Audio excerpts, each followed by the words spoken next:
बोलो श्री प्राणनाथ प्यारे की जय। श्री धाम के धनी की जय। श्री कृष्ण कन्हैया लाल की जय। वंदो सतगुरु चरण को करोश प्रेम प्रणाम।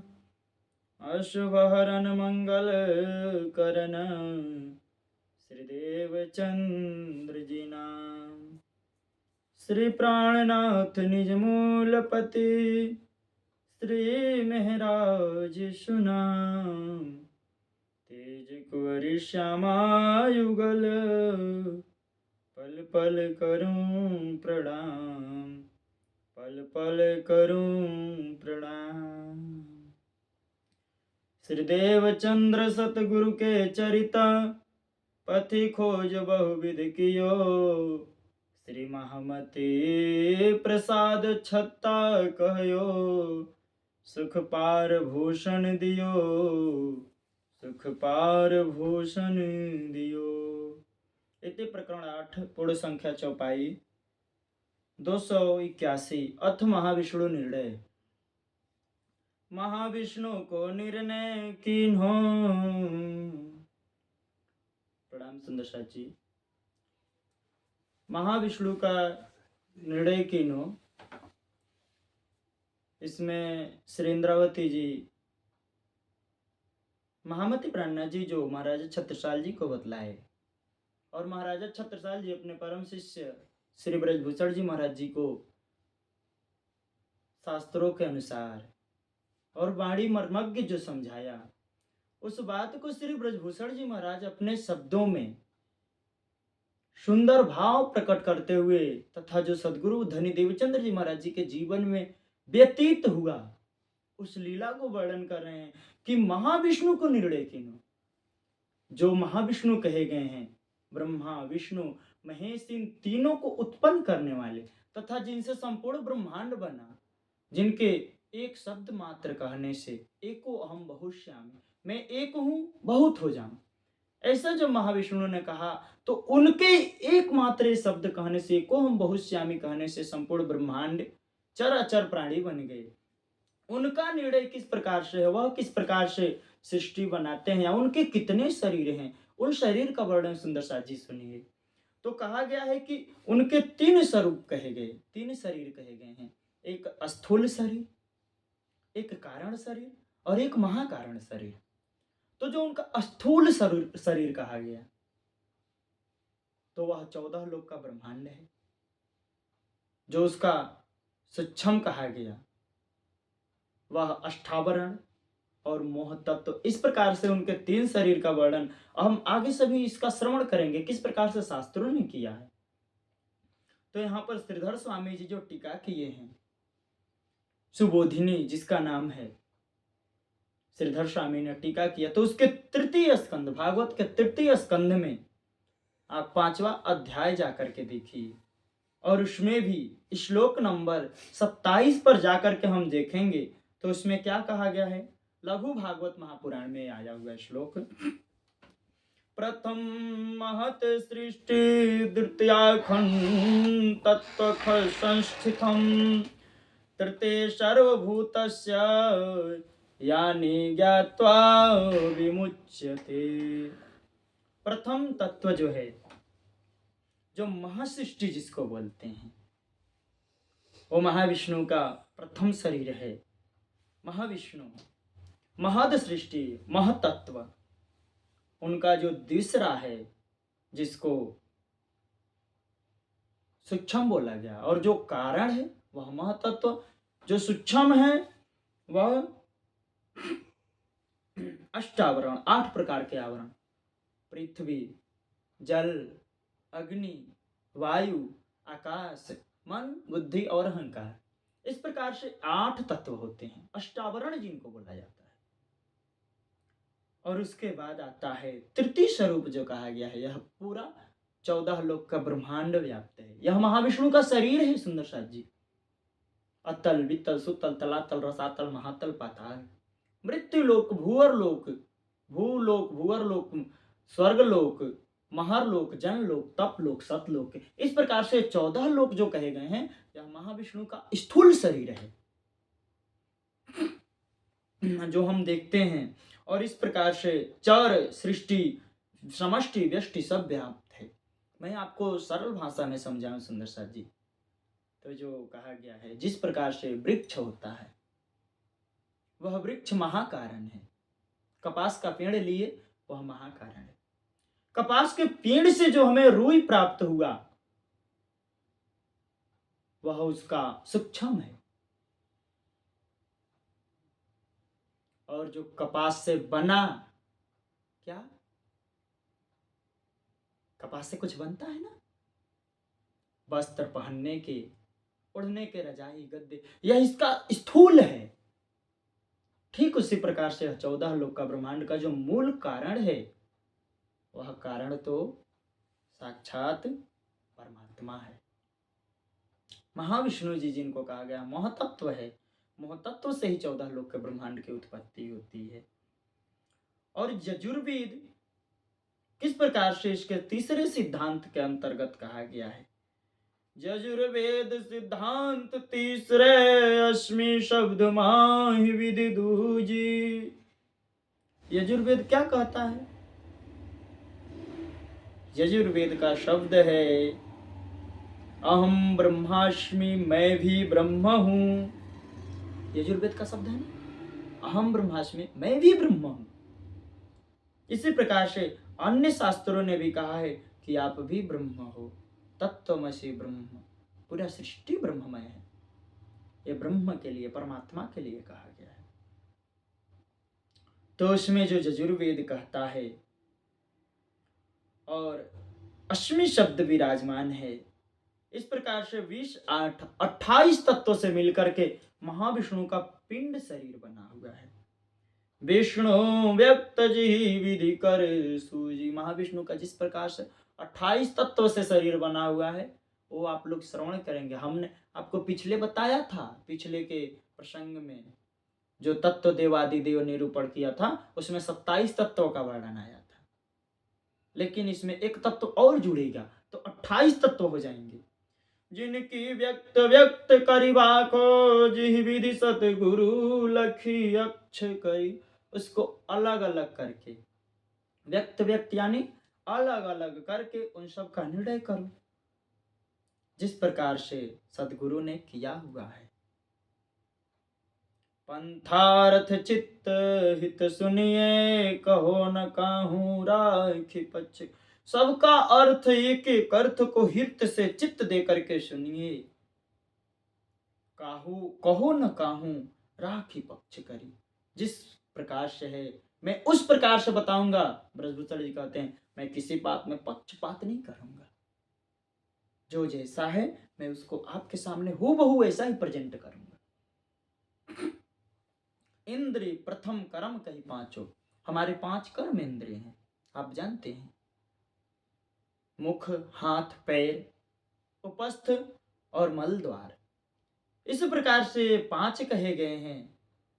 इसमें एक का काम होता है अन्य ज्ञान, एक देश व्रत, अन्य अन्य पंच। इन 5 तत्व का अलग अलग काम होता है। क्या करता है?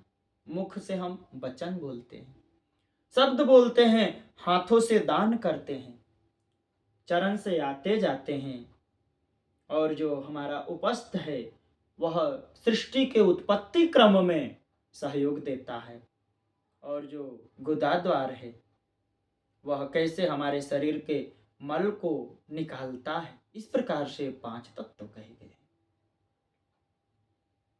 और जिह्वा, अब हमारी 5 ज्ञानेंद्रिय हैं। त्वचा, श्रवण, नेत्र, नासिका और जिह्वा, रसना, ये हमारी 5 ज्ञानेंद्रिय हैं। इन ज्ञानेंद्रिय में चक्षु को रसना, नासा जो है हमारी नासिका, उसको सुगंध प्रिय है, वो सुगंध लेता है और सुगंध लेकर के बताता है कि यह अच्छा लगता है या खराब लगता है।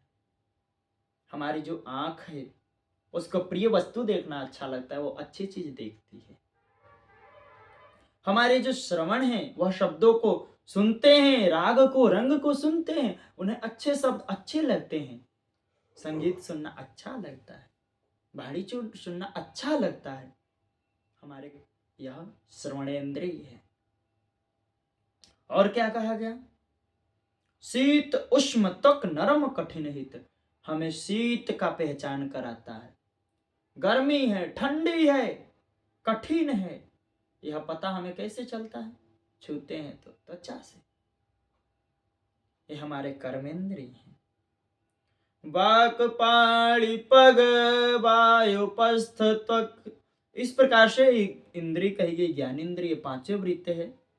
अल्प ज्ञान इमी कहो दसोजिस, इस प्रकार से अल्प ज्ञान, थोड़ा सा इसके विषय में थोड़ा सा प्रकाश डाला गया है, नहीं तो इसका बहुत सारा विस्तार है। सुंदर साथ जी, इंद्रिय जो हमारे हो गए, हमारे वाक, पाणी, पग, वा, पायु, उपस्थ त्वक, श्रोत, ससु, नासा, रसना, दस। वाक मुख, पाणी हाथ, पग पैर, पायु हमारे मूत्रेंद्रिय मल द्वार, और उपस्थ हमारे हो गए। और उसके बाद आता है त्वचा, कान, आंख, नासिका, रसना, इस प्रकार से 10 कहे गए हैं। 5 कर्मेंद्रिय, 5 ज्ञानेंद्रिय, और इसके 5 विषय होते हैं। शब्द, रूप, रस, स्पर्श, गंध, ये 5 कुल मिलाकर के 15 हो गए। उसके बाद आती है अहंकार, मन, बुद्धि, चित्त, ये हमारे 19 हो गए। और अंतःकरण, वृत्ति, धर्ता, इस प्रकार से हमारे 4 अंतःकरण कहे गए। जीव हमारा हो जाता है समस्त वृत्तियों का मिति नाजिन, ये हमारे जिसका हिसाब नहीं है। जीव कितना तेज चलता है, कितना प्रबल है, यह जीव हमारे 20 हो गए। विकल्प बोध तेज अहंकरता, इस प्रकार से विकल्प बोध, चेतनता, अहंकार, और 5 तत्व होते हैं। भूमि, जल, वायु, तेज, नभ, ये 5 हो गए। 5 महाभूत हो गए। और सत्व गुण, रज गुण, तम गुण, ये कुल मिलाकर के कितने हो गए? 28 हो गए। 20 का वर्णन हुआ था जीव सहित। उसके बाद 5 तत्व और 3 तत्व, सत्व गुण, 3 गुण, रजोगुण, तमोगुण, सत्वगुण। इस प्रकार से मूल प्रकृति कारण सब करने, मूल प्रकृति के सब कारण करने हैं। ये आप लोगों ने श्रवण किया। उसके बाद क्या आते हैं हमारे अंदर? तत्व 20 पर 8 भय, 20 पर 28 तत्व हो गए। निर्णय करके सुनाया। स्थूल शरीर का वर्णन है महाविष्णु जी का। इसी प्रकार से सूक्ष्म भी है, कारण भी है। जड़ अनात्मा तीन, स्थूल शरीर में क्या है? जड़ है। जो भी है हमारा सब जड़ है, कुछ भी चेतन नहीं है, सब असत्य है, झूठ है, और सब दुख देने वाला है। संसार में आप जिससे भी सुख की अपेक्षा रखेंगे, आपको संसार में कुछ भी सुख देने वाला नहीं मिलेगा। सब कुछ दुख का ही बना हुआ है। आप सोचते हैं कि मैं अच्छा बिल्डिंग बना लूंगा, गाड़ी ले लूंगा, बंगला ले लूंगा, खुशी रहोगे? नहीं, वो आपको और दुख ही देंगे, और दुखित करेंगे। संसार में सुख वही है जहां परमात्मा का भजन है, और जहां परमात्मा का भजन नहीं है वहां सुख हो ही नहीं सकता है, कभी नहीं हो सकता है। ऐसे कहा गया है। 20 तत्व के ऊपर 28 तत्व हो गए। और पार ब्रह्म माया ते आगे, पार ब्रह्म तो इस माया से भी परे है। पार ब्रह्म परमात्मा को पाना इन 28 तत्वों को भी उल्लंघना पड़ेगा। जिनके दिशा रंचन, जिनकी दिशा को किसी ने देखा ही नहीं, सबते परे माँ ही सब के, सबसे अलग है, सबके अंदर भी है परमात्मा। कहा गया है ना, परमात्मा अहम ब्रह्म तत्त्वमसि ब्रह्म, हम भी ब्रह्म है, तुम भी ब्रह्म हो। तो परमात्मा सबसे अलग भी है और सबके अंदर भी रहता है। अंदर किस रूप में रहता है? जीव के रूप में, आत्म के रूप में, चेतनता के रूप में। और बाहर किस रूप में रहता है? वो अपने निज स्वरूप में रहता है, जिनको हम सभी निजानंद संप्रदाय प्रणामी धर्म में श्री कृष्ण जी श्रीराज जी बोलते हैं। वही एक सच्चिदानंद स्वरूप है, उनके अलावा कोई सच्चिदानंद नहीं है, कोई परमात्मा नहीं है। इस प्रकार से पर ब्रह्म परमात्मा का रास्ता किसी ने भी दुनिया में नहीं बतलाया सदगुरु महाराज जी के आने से पहले। सबते परे माही सबही के, सभी लोग कहे कि सबके अंदर भी है परमात्मा, बाहर भी है, इतना किए, इसके आगे वर्णन नहीं किए।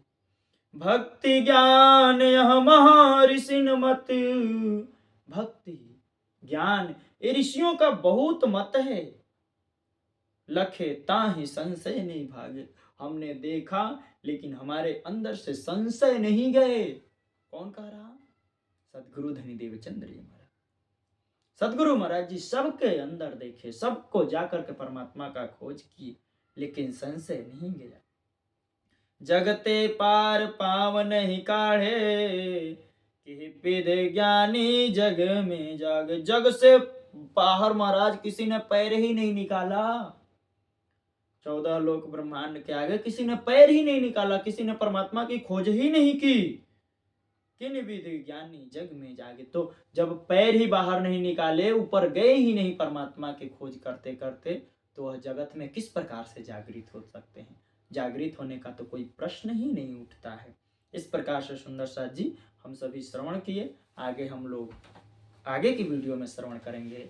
बोलो श्री प्राणनाथ प्यारे की जय, श्री धाम के धनी की जय, श्री कृष्ण कन्हैया लाल की जय। प्रणाम जी सुंदर साथ जी।